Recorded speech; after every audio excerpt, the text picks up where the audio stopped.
হঠাৎ করে কিছুদিন যাবৎ খুব বেশি পরিমাণে মটকা বিরিয়ানি খাবার ক্রেভিংস হচ্ছিল।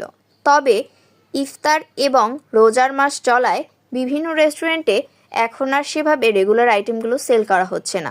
হঠাৎই গ্যালারি ঘাঁটতে ঘাঁটতে চোখে পড়ে গেল এই ভিডিওটি। এই ভিডিওটা অনেক দিন আগেই আমার কাছে ধারণ করা ছিল, তবে আপনাদের সাথে শেয়ার করা হয়নি। স্পাইসি স্টেকের অনেক ব্যাড রিভিউ দেখে আমার নিজের কাছেও ভয় হতো যে এখানে গিয়ে খাবার টেস্ট করে হয়তো আপনাদের কাছে একটা ভালো ফলাফল আমি দিতে পারবো না। তবে সেদিন ক্লাস শেষ করে চলে গিয়েছিলাম এখানে চিকেন মটকা বিরিয়ানি ট্রাই করতে, এবং এটার প্রাইস ছিল 140 টাকা।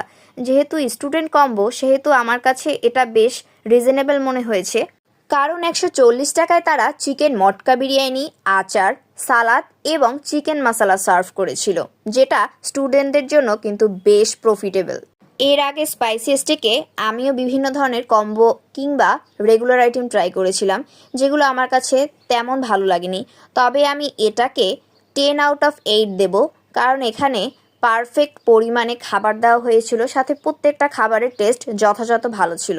এখন এই অফারটা অ্যাভেলেবেল নেই, তবে যখন আবার এই অফারটা তারা দিয়ে থাকবে তখন কিন্তু প্রাইস বাড়লেও আপনারা একবার হলেও এটা ট্রাই করে দেখতে পারেন।